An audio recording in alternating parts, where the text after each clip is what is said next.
Okay, so hello guys and welcome to this video.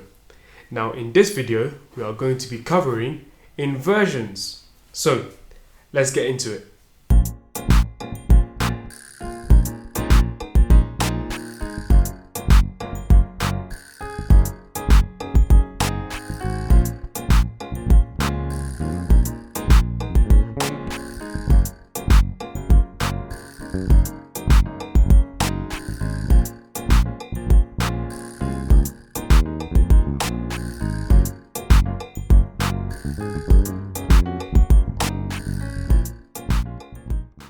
Okay, so inversions. Now, what is an inversion? So, an inversion is basically rearranging the notes in a chord. Put simply, that's what an inversion is. So, let's take C major chord for example. So, to invert this chord, as I said, is to rearrange the notes, or to put the notes in, to have the same notes but with a different starting whatever. Let's scrap that. So we have C major chord. So to invert this note, I want to change the arrangement of the notes. So the first note I'm going to rearrange is C. Let's rearrange C. And let's put the C on top here. So if we're to put the C on top here and take away this one, this is what we get. So we have E, G, C. So this is called the first inversion. Okay? So this is the first inversion. Now, once we have our first inversion, we can have another inversion which is called the second inversion. So in the second inversion, we just do the same thing that we've done. The bottom note, the E, we want to put that on top. So we want to put the E here. So if we put the E here and take away this one, and now we play this, this is the second inversion. This is the second inversion of C major. So the same concept applies to minor chords as well. So let's take C minor. So the first inversion, we take the bottom note and we put it on top. So inversions, you're basically taking whichever is the bottom note and you're putting it on top. Alright, so with C minor, we're taking the C and we want the C to be on top. Alright, so we put the finger there. So this is the first inversion of C minor. Then the second inversion, this D sharp, we want it to be on top here. So we have G, C, and D sharp. Okay, so this is the second inversion. So let's quickly run over like what an inversion is again. So inversions is rearranging the notes that make up a chord. So the number of inversions also differs on the chord you're playing.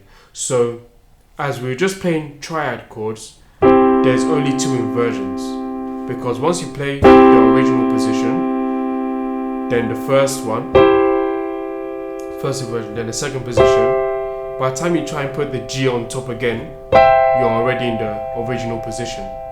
So the number of inversions, right, is the number of notes in a chord minus 1. That's the formula I like to use, or you can call it n minus 1, n being the number of notes in a chord, so n for notes. So let's say you're playing 7th chords for example. So remember 7th chords, right, the full chord is 4 notes, right? So the number of inversions for those chords is going to be 3. So let's run over those inversions for C major and C minor. So when we play a C minor 7 chord, so the first inversion, remember we want the C to be on top, so the C is going to be here. So E, G, B, C, that's our first inversion. Then our second inversion, we want the E to be on top. So G, B, C, E. Now the third inversion, we want the G to be on top. So the G comes here. So B, C, E, G. That's the third inversion. So now let's do the same with the C minor chord. Okay, so we have C minor, the full chord, C minor 7. So first inversion, the C comes on top, like that. Second inversion, we want this E flat on top. So we play G, A sharp, C, and then the E flat.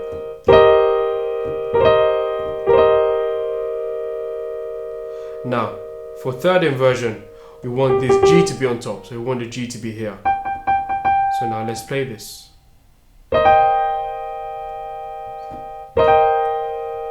So that's the third inversion.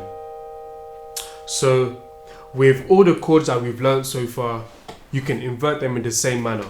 There's either going to be 2 inversions or 3 inversions based on the chord you're trying to play. Okay, so now why are inversions useful? So let's say you're playing a song, right? Now, you know, sometimes when a song is being played, right, you can play just a standard chord, or so let's say you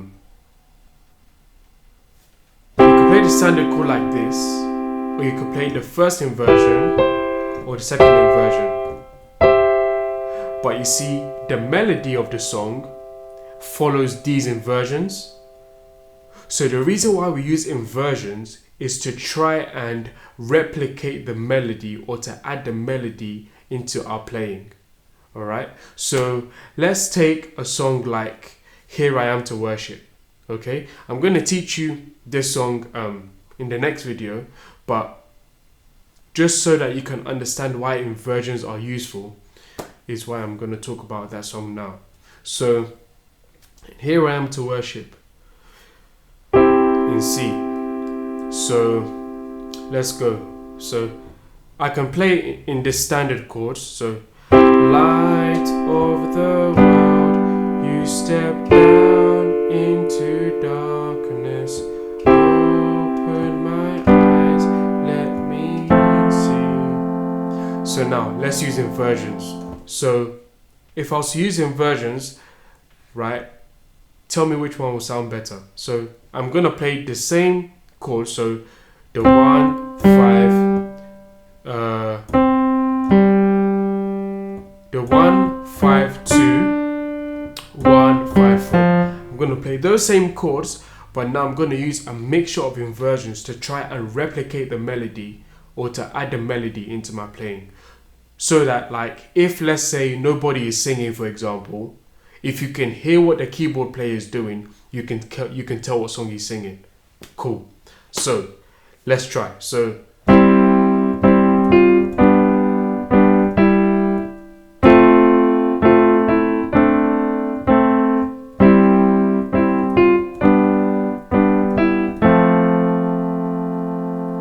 you see, even without singing the song, you could tell I'm playing Here I Am to Worship.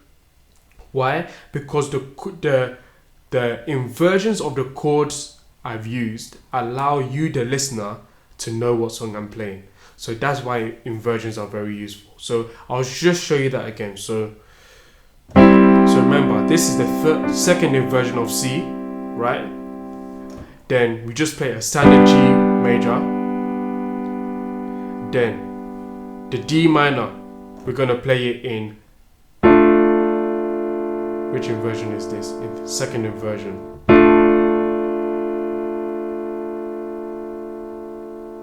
Then C again. Then normal G major. Then normal F major. So you can see the inversion I've used has allowed you, the listener, to be able to recognize the song I'm playing, even with no one singing it. So that's the reason why inversions are useful. So I hope this lesson has been useful, and now in the next lesson, which is unfortunately our final lesson, we're going to be learning we're going to be covering how to learn a song. So stay tuned for that one, and this is a very, very important lesson, so you don't want to miss this. And this is how I have learnt songs over the years, and I believe you can learn songs the same way, and I believe it will help you. So let's go into it.